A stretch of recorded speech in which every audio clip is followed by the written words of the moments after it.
Hello friend, आज हम चर्चा करेंगे कि सिविल सर्विसेज एग्जामिनेशन का जो वर्तमान स्वरूप है, इसका विकास कैसे हुआ है। जो वर्तमान परीक्षा का जो पैटर्न है वो कैसे कैसे क्रमबद्ध रूप से विकास के होते हुए, विकास के चरणों से गुजरते हुए वर्तमान अवस्था तक आई। जैसा कि आप जानते हैं, civil services examination union public service commission द्वारा आयोजित एक एग्जाम है जो विभिन्न भारत सरकार के विभिन्न विभागों में योग्य अधिकारियों की और लोक अधिकारियों की नियुक्ति के लिए परीक्षाओं का आयोजन करके योग्य उम्मीदवारों का चयन करती है, जो कि भारत सरकार के विभिन्न विभागों में उच्च पदों पर कार्यरत रह करके सरकार की नीतियों को अंजाम देते हैं। जैसा कि आप जानते हैं, यूनियन पब्लिक सर्विस कमीशन की स्थापना एक संवैधानिक निकाय के रूप में हुई है, जो परीक्षा का आयोजन करके योग्य अधिकारियों का चयन करके भारत सरकार को उम्मीदवार सौंपती है, जो विभागों का कार्यक्रम देखते हैं। ओके, ये इसका प्रावधान संविधान के भाग 14 में अनुच्छेद 315 से लेकर अनुच्छेद 323 तक इसका प्रावधान है। इनमें इस आयोग की शक्तियां, विस्तार एवं इनके द्वारा जो कार्य किए जाने हैं, इनका उल्लेख है। अब संघ लोक सेवा आयोग की पृष्ठभूमि पर आते हैं। सन 1919 के भारत शासन अधिनियम में एक सार्वजनिक सेवा विभाग की स्थापना का प्रावधान था, जिसे गवर्नमेंट में, उस समय के सरकार में योग्य पदाधिकारियों की नियुक्ति करने के लिए सिफारिश करने का और परीक्षा आयोजित करने का अधिकार दिया जाना था। इसी के तत्वाधान में 1923 में लॉर्ड ली के नेतृत्व में एक समिति का गठन हुआ, जिसने एक अपनी सिफारिशें उस समय के सरकार को सौंपी कि इन प्रक्रियाओं के साथ एक आयोग बनाया जाए जो कि लोक अधिकारियों की भर्ती करेगी। इन्हीं की सिफारिशों के आधार पर 1 अक्टूबर 1926 को संघ लोक सेवा आयोग की स्थापना हुई, जो लोक सेवा के अधिकारियों के लिए चयन का कार्य करेगी। और भी इसमें सिफारिशें थी जिनका यहाँ चर्चा करना संभव नहीं है, लेकिन इतना समझ लें कि जो अभी वर्तमान स्वरूप जो लोक सेवा आयोग का है, बेसिक यही था। आज भी बेसिक 1926 से ही स्थापित संस्था का रूप है। इसमें कुछ चेंजेज आए हैं, इनको हम आगे डिस्कस करेंगे। सन 1935 के भारत शासन अधिनियम में उपयुक्त प्रस्तावों को अस्थायी रूप दिया गया एवं जो अभी राज्य एवं संघ लोक सेवा आयोग को जो संगठन रूप एवं आधार जो बेसिक हैं, वो 1935 में इनको बेसिक रूप दे दिया गया। स्वतंत्रता के बाद संविधान सभा ने भी इनको इसकी आवश्यकता महसूस की एवं इन्हें उपयुक्त विशेषताओं के साथ जारी रखने का फैसला किया गया। फ्रेंड्स, संघ लोक सेवा आयोग में एक अध्यक्ष के साथ 9 सदस्य होते हैं। इनकी नियुक्ति राष्ट्रपति करते हैं और इनका कार्यकाल 6 वर्षों का होता है अथवा 65 वर्ष की उम्र तक जो भी पहले हो वो इन पर लागू होता है। अगर इन्हें कोई पद पर कार्य करते हुए अवमानना पाई जाती है इन सदस्यों को, या कोई गैर कानूनी काम करते हैं, तो इन्हें राष्ट्रपति बर्खास्त कर सकता है। अब हम लोग सिविल सर्विसेज एग्जामिनेशन में जो चेंजेज हुए हैं उनकी चर्चा करते हैं। सन 1959 में जब गोविंद बल्लभ पंत जी जब गृह मंत्री थे, उनके समय में चेंजेज आने शुरू हुए। उस समय पहला चेंज ये किया गया कि जो प्रॉपर आईएएस के लिए जो लोग सेलेक्ट नहीं हो पाते थे, उनको पुनः एग्जाम में बैठने का अवसर दिया गया।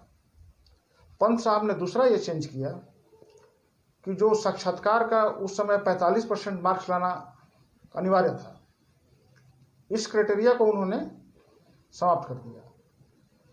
अब जो वर्तमान में स्थिति है, सर्वोच्च न्यायालय के अनुसार लगभग 13% 14% नंबर लाना, टोटल नंबर का अगर 13% 14% नंबर आ रहे हैं तो उतना नंबर होने चाहिए। इसका मतलब है कि जितने प्राप्तांक हैं आपके उसमें से 13% लाना अनिवार्य है साक्षात्कार में, तभी आप सफल माने जाएंगे। फ्रेंड्स, 1969 में सिविल सर्विसेज एग्जामिनेशन में एक और चेंज आता है। 1969 में यह प्रावधान किया गया कि आप किसी भी माध्यम से आप सिविल सर्विसेज परीक्षा में शामिल हो सकते हैं। फ्रेंड्स, सिविल सर्विसेज एग्जामिनेशन में 1979 में दूसरा चेंज आता है। इस समय कोठारी कमीशन की सिफारिशों के आधार पर प्रारंभिक परीक्षा का प्रावधान किया गया। क्या होता था कि इसके पहले मुख्य परीक्षा आयोजित होती थी, जिनमें बहुत सारे कैंडिडेट शामिल होने लगे थे, प्रतियोगियों की संख्या बढ़ने लगी थी। इतने लोगों के साथ मुख्य परीक्षा आयोजित करने में समस्याएं होने लगी थी। इसलिए प्रारंभिक परीक्षा छंटनी के लिए लागू किया गया, ताकि योग्य उम्मीदवार ही और सेलेक्टेड उम्मीदवार जो योग्य हैं वही मुख्य परीक्षा में शामिल हो सके। इसके बाद 1911 में मेजर चेंज आते हैं सिविल सर्विसेज एग्जामिनेशन में, जब 2010 की खन्ना समितियों की सिफारिशों के आधार पर प्रारंभिक परीक्षा में सीसेट का प्रावधान किया गया। सीसेट जैसा कि आप जानते हैं, उनमें कम्प्रीहेंशन, डिसीजन मेकिंग और भी इसमें इंटरपर्सनल स्किल, न्यूमेरिकल एबिलिटी, ये सब शामिल होने से हिंदी माध्यम के प्रतियोगियों की समस्याएं होने लगी। उनका मत था कि इनमें कम्प्रीहेंशन, इंग्लिश और ये न्यूमेरिकल एबिलिटी वगैरह आने से जो साइंस बैकग्राउंड वाले कैंडिडेट हैं और इंग्लिश मीडियम वाले हैं, टेक्निकल बैकग्राउंड वाले हैं, उनको एज मिल जाता है, उनको सहयोग मिलता है। हिंदी माध्यम वालों देखा भी गया कि इसके बाद से हिंदी माध्यम वालों का सिलेक्शन का ग्राफ गिरने लगा, बहुत गिरने लगा। तो इन लोगों ने विरोध प्रदर्शन किया, आयोग तक अपनी बात पहुंचाई, प्रधानमंत्री राष्ट्रपति तक बात पहुंचाई। इसका असर हुआ कि 1915 से इसको सिर्फ क्वालिफाइंग कर दिया गया। मतलब सीसेट एग्जाम अभी सिर्फ क्वालिफाइंग नेचर का है, और जो प्रारंभिक परीक्षा में जो 2 पेपर होते हैं, जो फर्स्ट पेपर है, उन्हीं के प्राप्तांक के आधार पर आपका मुख्य परीक्षा के लिए सिलेक्शन होता है। जो सीसेट का पेपर है ये सिर्फ क्वालिफाइंग है, इसमें सिर्फ 33% नंबर लाना अनिवार्य होता है। इसका मतलब है कि 200 अंकों में से आपको सिर्फ 75 नंबर लाने हैं, और जो फर्स्ट पेपर है उनमें आप लगभग 50% नंबर लाते हैं तो आप मुख्य परीक्षा के लिए क्वालिफाई। फ्रेंड्स, अभी कुछ समय पहले सिविल सर्विसेज एग्जामिनेशन में रिफॉर्म्स को लेकर के एक समिति बनी थी, बासवान समिति, जिसने 2016 में श्री नरेंद्र मोदी सरकार को अपनी सिफारिशें सौंप दी हैं, लेकिन सरकार ने अभी उस पर कोई निर्णय नहीं लिया है। अभी तो इनकी सिफारिशें सार्वजनिक नहीं हुई हैं, लेकिन जैसा मीडिया से पता चलता है कि इसमें इन्होंने एज कम करने की सिफारिश की है, ताकि यंग और डायनेमिक कैंडिडेट को इस सेवा के लिए चयन किया जा सके। क्या होता है कि लंबे समय तक प्रतियोगी 30 साल तक 32 साल तक तैयारी करते रहते हैं, तो इससे उनमें जो एनर्जी की भावना होती है वो गिरती हुई देखी जाती है। इसलिए आयोग का मानना है, बासवान समिति का मानना है कि यंग और डायनेमिक लोगों के चयन के लिए उम्र सीमा को घटाया जाए, लेकिन जो परीक्षा का जो डिफिकल्टी लेवल है वो वही रहेगा जो अभी चल रहा है, उसमें हम समझौता नहीं कर सकते। इस प्रकार जो डेवलपमेंट हुए हैं वो अभी हम लोग वर्तमान स्वरूप में यूपीएससी में देखते हैं, सिविल सर्विसेज एग्जामिनेशन में।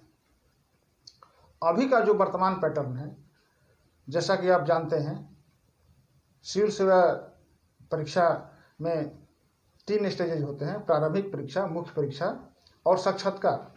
प्रारंभिक परीक्षा में 2 पेपर होते हैं। एक सामान्य अध्ययन का पेपर होता है जो 2 घंटे का होता है, इसमें 100 प्रश्न आते हैं और 200 प्राप्तांक का होता है। इसमें जो सेकंड पेपर होता है, जो सीसेट का होता है, जैसे मैंने पहले चर्चा किया था, ये इसमें 80 क्वेश्चन आते हैं, और लेकिन प्राप्तांक भी 200 अंकों का ही होता है। इसमें 33% नंबर लाना अनिवार्य होता है। सिर्फ जीएस के जो फर्स्ट पेपर 1 है उसके बेस पर मेरिट बनती है, और जो कैंडिडेट लगभग 50% नंबर लाते हैं, एवरेज 50%, उनका चयन हो जाता है मुख्य परीक्षा के लिए। जैसा कि आप जानते हैं मुख्य परीक्षा में 9 पेपर होते हैं। 4 पेपर सामान्य अध्ययन के जीएस के होते हैं, 2 पेपर जो ऑप्शनल सब्जेक्ट आपको एक चयन करना होता है, वो 2 सब्जेक्ट 6 पेपर हो गए, 5 तो 7 पेपर हो गए, 4 और 2 6 पेपर हो गए। 1 पेपर निबंध का होता है 7वां पेपर, और 2 पेपर होते हैं कंपल्सरी पेपर्स जिनको सिर्फ क्वालिफाइंग करना होता है। इसमें एक अंग्रेजी का पत्र अनिवार्य होता है, और एक जो संविधान की जो 8वीं अनुसूची में जो भाषाएं हैं उनमें से एक का चयन करना पड़ता है, और इनके प्राप्तांक 300 के होते हैं। ये भी सिर्फ क्वालिफाइंग नेचर का है, लेकिन आपका जो मेरिट बनेगा वो जीएस के 4 पेपर, ऑप्शनल के 2 पेपर और एक निबंध है।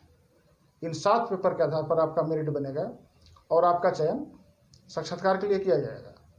साक्षात्कार 275 अंकों का होता है, जैसा कि मैंने पहले चर्चा किया। इसमें सुप्रीम कोर्ट के गाइडलाइन के अनुसार मिनिमम 13% नंबर लाना अनिवार्य है। मुख्य परीक्षा और साक्षात्कार दोनों के प्राप्तांकों के आधार पर आपका चयन होता है इस सेवा के लिए। इसके बाद मेरिट लिस्ट बनती है। अगर आप उस मेरिट लिस्ट में आ जाते हैं तो आपका चयन हो जाता है। सो फ्रेंड, अच्छी बातें सोचिए, अच्छे लोगों के साथ रहिए, उन लोगों के साथ रहिए जो कुछ लाइफ में क्रिएटिव करते हैं। ऐसे लगभग 3% लोग ही होते हैं जो क्रिएटिव होते हैं एवं एक्टिव होते हैं। बाकी जो 97% लोग होते हैं वो बड़ी बड़ी बातें करते हैं, और स्ट्रगल, अचीवमेंट, ये सब उनके लिए बोलने की बातें होती हैं, करने की बात नहीं होती है। आप कोशिश करें कि आप 3% लोगों के साथ रहें, अच्छा सोचें। आप ये बात जान लीजिए कि डिजायर होना ही सफलता की पहचान नहीं है।